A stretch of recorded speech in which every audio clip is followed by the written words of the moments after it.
ಸ್ನೇಹಿತರೆ ನಮಸ್ಕಾರ. ನಾನು ನಿಮ್ಮ ರಾಕೇಶ್ ಆರುಂಡಿ. ಧರ್ಮಸ್ಥಳ ಶವಗಳನ್ನು ಹೋತಿಟ್ಟ ಪ್ರಕರಣಗಳಿಗೆ ಸಂಬಂಧಪಟ್ಟ ಹಾಗೆ ದಿನಕ್ಕೊಂದು ಬೆಳವಣಿಗೆಗಳು ಕೂಡ ನಡೀತಾ ಇವೆ. ಈಗಾಗಲೇ ಬುರುಡೆ ಗ್ಯಾಂಗ್ ಅನ್ನೋ ಪಟ್ಟ ಕಟ್ಟಿಕೊಂಡಿರೋ ತಿಮುರುಡಿ ಅಂಡ್ ಟೀಮ್ಗೆ ಭಾರೀ ಹಿನ್ನಡೆ ಅನ್ನೋ ಸುದ್ದಿಗಳು ಕೂಡ ಹೆಚ್ಚು ಚರ್ಚೆ ಆಗ್ತಾ ಇರೋದು. ಅಸಲಿಗೆ ಗಿರೀಶ್ ಮಟ್ಟಣ್ಣನವರು ಸೇರಿ 4 ಮಂದಿಯ ವಿರುದ್ಧದ FIRಗೆ ಮಾತ್ರ ಹೈಕೋರ್ಟ್ ತಡೆಯಾಜ್ಞೆ ಕೂಡ ನೀಡಿದೆ. ಇಲ್ಲಿ ಗಮನಿಸಬೇಕಾದಂಥ ಸಂಗತಿ. ಹಾಗಾದರೆ ಹೈಕೋರ್ಟ್ನಲ್ಲಿ ಏನಾಯಿತು ಅನ್ನೋ ಕುರಿತಾಗಿ ಒಂದಿಷ್ಟು ಇಂಟ್ರೆಸ್ಟಿಂಗ್ ವಿಷಯಗಳ ಕಂಪ್ಲೀಟ್ ಡೀಟೇಲ್ಸ್ನ ನೋಡ್ತಾ ಹೋಗೋಣ. ಅದೇನೇ ಇರಲಿ, ಮೀಡಿಯಾದಲ್ಲಿ ಇನ್ನೊಂದು ತರಹದ ಚರ್ಚೆ ಕೂಡ ಆಗ್ತಾ ಇದೆ. ಮೀಡಿಯಾದಲ್ಲಿ ಬರ್ತಾ ಇರೋ ಸುದ್ದಿಗಳಿಗೂ ಕೋರ್ಟ್ನಲ್ಲಿ ನಡೆದಂಥ ವಿಚಾರಣೆಗಳಿಗೂ ಅಜಗಜಾಂತರ ವ್ಯತ್ಯಾಸಗಳಿವೆ. ಸ್ನೇಹಿತರೆ, ಧರ್ಮಸ್ಥಳ ತಲೆಬೋಡೆ ಪ್ರಕರಣದಲ್ಲಿ ಮಹೇಶ್ ಶೆಟ್ಟಿ, ತಿಮುರುಡಿ ಸೇರಿದಂತೆ 4 ವಿರುದ್ಧ FIR ಕೂಡ ದಾಖಲಾಗಿತ್ತು. ಈ ಕೇಸ್ಗೆ ಸಂಬಂಧಪಟ್ಟಂತೆ ಪದೇ ಪದೇ ನೋಟಿಸ್ ಕೂಡ ಅವರ ಮನೆ ಬಾಗಿಲಿಗೆ ತಲುಪಿಸೋ ಕೆಲಸ ಕೂಡ ನಡೆದಿತ್ತು. ಇದೀಗ ಗಿರೀಶ್ ಮಟ್ಟಣ್ಣನವರ್, ಮಹೇಶ್ ಶೆಟ್ಟಿ, ತಿಮುರುಡಿ, ಟಿ ಜಯಂತ್ ಮತ್ತು ವಿಠ್ಠಲ್ ಗೌಡಗೆ ಕರ್ನಾಟಕ ಹೈಕೋರ್ಟ್ ತಾತ್ಕಾಲಿಕ ರಿಲೀಫ್ ಕೂಡ ನೀಡಿದೆ. ಜೊತೆಗೆ ಕೆಲವೊಂದು ನಿರ್ದೇಶನಗಳನ್ನು ಕೂಡ ನೀಡಿದೆ.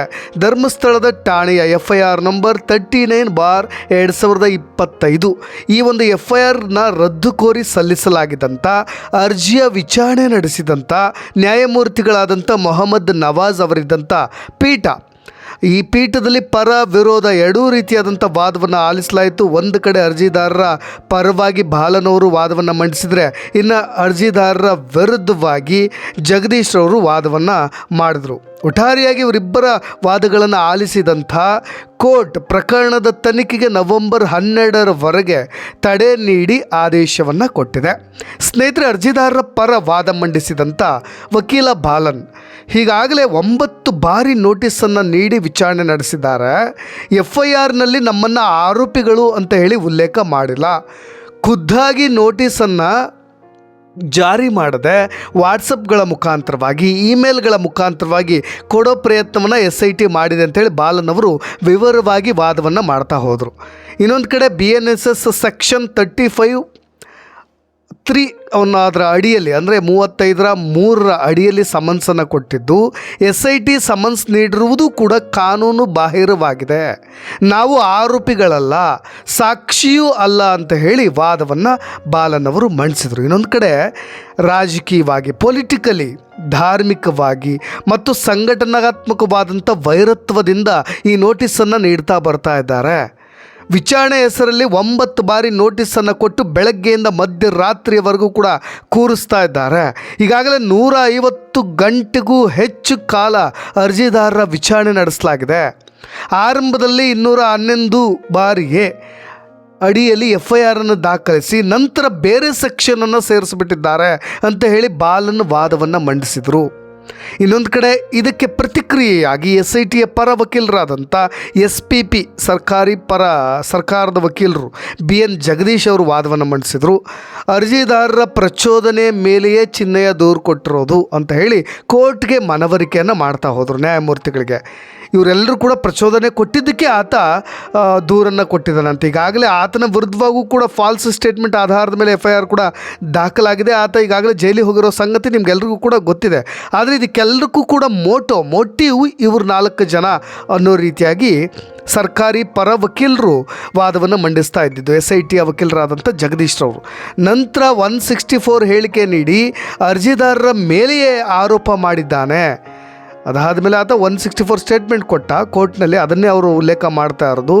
ಈ ಅರ್ಜಿದಾರರಿದ್ದಾರಲ್ಲ, ಈ 4 ಜನ, ಜಯಂತ್ ಆಗಿರ್ಬೋದು, ಗಿರೀಶ್ ಮಟ್ಟಣ್ಣನವರಾಗಿರ್ಬೋದು, ಮಹೇಶ್ ತಿಮುರುಡಿ ಆಗಿರ್ಬೋದು, ವಿಠ್ಠಲ್ ಗೌಡ್ರ ವಿರುದ್ಧವೂ ಕೂಡ ಆತ ಆರೋಪ ಮಾಡ್ತಾ ಬಂದಿದ್ದಾನೆ. ಧರ್ಮಸ್ಥಳ ಗ್ರಾಮದ 20 ಕಡೆ ಅಗದು ಪರಿಶೀಲನೆ ನಡೆಸಲಾಯಿತು. ಈಗ ಆರೋಪಿಗಳನ್ನಾಗಿಸಿ ಇವರಿಗೆ ನೋಟಿಸನ್ನು ಕೊಟ್ಟಿದ್ದೀವಿ ಅಂತೇಳಿ ಕೋರ್ಟ್ಗೆ ಅವ್ರು ಹೇಳ್ತಾ ಹೋದರು. ಆದರೆ ಹೈಕೋರ್ಟ್ ಇಷ್ಟೊಂದು ನೋಟಿಸನ್ನು ನೀವು ಕೊಟ್ಟಿದ್ದು ಯಾಕೆ ಅಂತೇಳಿ ಪ್ರಶ್ನೆ ಕೂಡ ಮಾಡ್ತು. ಪ್ರತ್ಯೇಕ FIRನ ನೀವು ದಾಖಲಿಸ್ಬೋದಿತ್ತಲ್ವಾ ಅಂತ ಹೇಳಿ ಪ್ರಶ್ನೆ ಕೂಡ ಮಾಡ್ತು. ಇದಕ್ಕೆ ಉತ್ತರ ಕೊಟ್ಟಂಥ SPP ಜಗದೀಶ್ ರವರು, ಸರ್, ದಾಖಲು ಮಾಡಿರ್ತಕ್ಕಂಥ FIRನಲ್ಲೇ ತನಿಖೆ ಮುಂದುವರಿಸಬಹುದು ಅಂತ ಹೇಳಿ ಸುಪ್ರೀಂ ಕೋರ್ಟ್ ತೀರ್ಪಿನಲ್ಲಿ ಇದೆ. ಹಾಗಾಗಿ 35/3 ಅಡಿ ನೋಟಿಸನ್ನು ಕೊಟ್ಟು ಅದರ ಬಳಿಕ ನಾವು ಅವ್ರನ್ನ ವಿಚಾರಣೆ ಮಾಡಬೇಕು ಅಂತ ಅಂದ್ಕೊಂಡಿದ್ದೀವಿ. ಆದರೆ ಈ ಅರ್ಜಿದಾರರು 4 ಜನರು ಕೂಡ ಬಂದಿಲ್ಲ. ಈಗ ಹೊಸದಾಗಿ 35/3 ಅಡಿಯಲ್ಲಿ ಮತ್ತೆ ನೋಟಿಸನ್ನು ಜಾರಿ ಮಾಡಿದ್ದೀವಿ ಅಂತ ಹೇಳಿ ತಿಳಿಸಿದರು. ಅದು ಹಾಗೆಯೂ ಕೂಡ ಧರ್ಮಸ್ಥಳದಲ್ಲಿ ನೂರಾರು ಶವಗಳನ್ನು ಹೂತಿರುವ ಪ್ರಕರಣಕ್ಕೆ ಸಂಬಂಧಪಟ್ಟ ಹಾಗೆ ಗಿರೀಶ್ ಮಟ್ಟಣ್ಣನವರ್, ಮಹೇಶ್ ಶೆಟ್ಟಿ ತಿಮರೊಡ್ಡಿ, ಟಿ ಜಯಂತ್ ಮತ್ತು ವಿಠ್ಠಲಗೌಡ ಅವರ ವಿರುದ್ಧ ದಾಖಲಾಗಿದ್ದಂಥ FIR ವಿಚಾರಣೆಗೆ ನವೆಂಬರ್ 12ರವರೆಗೂ ಕೂಡ ಕರ್ನಾಟಕ ಹೈಕೋರ್ಟ್ ತಡೆಯಾಜ್ಞೆಯನ್ನು ಕೊಟ್ಟಿದೆ. ಮಾತ್ರವಲ್ಲದೆ SIT ಪೊಲೀಸರು ಅಂತಿಮ ವರದಿಯನ್ನು ಕೂಡ ಸಲ್ಲಿಸುವಂತಿಲ್ಲ ಅನ್ನೋ ಒಂದು ಡೈರೆಕ್ಷನ್, ಅಂದರೆ ಒಂದು ಸೂಚನೆಯನ್ನು ಕೂಡ ಕೊಟ್ಟಿದೆ. ಸ್ನೇಹಿತರೆ, ನೀವಿಲ್ಲಿ ಗಮನಿಸಬೇಕಾದಂಥ ಸಂಗತಿ, ಈಗಾಗಲೇ ಈ ಕೇಸ್ ಮುಗದೇ ಹೋಗಿಬಿಡ್ತು ಅನ್ನೋ ರೀತಿಯಾಗಿ ಚರ್ಚೆಗಳು ಕೂಡ ನಡೀತಾ ಇದ್ದಾವೆ. ಅದೇನೇ ಇರಲಿ, ಬೋರ್ಡೆ ಗ್ಯಾಂಗ್ ಇರ್ಬೋದು, ಅದು ಫಾಲ್ಸ್ ಸ್ಟೇಟ್ಮೆಂಟ್ ಇರ್ಬೋದು, ಅಥವಾ ನಾವು SIT ತನಿಖಾ ಅಂತಿಮ ವರದಿ ಬರೋವರೆಗೂ ಯಾವುದೇ ತೀರ್ಪಿಗೂ ಕೂಡ ನಾವು ಬರಲಿಕ್ಕೆ ಆಗೋದಿಲ್ಲ. ಆದರೆ ಅರ್ಜಿದಾರರ ವಾದ, ದೂರು ನೀವಿಲ್ಲಿ ಗಮನಿಸಬೇಕು. ಈ ಪ್ರಕರಣದಲ್ಲಿ ನಮ್ಮನ್ನು 100 ಗಂಟೆಗಳಿಗೂ ಹೆಚ್ಚು ಕಾಲ ವಿಚಾರಣೆ ಮಾಡಿಬಿಟ್ರು. ಸಂಗ್ರಹಿಸಲಾದಂಥ 164 ಹೇಳಿಕೆಗಳಲ್ಲಿ ನಮ್ಮ ವಿರುದ್ಧ ಯಾವುದೇ ಆರೋಪಗಳು ಕೂಡ ಕಂಡು ಬಂದಿಲ್ಲ.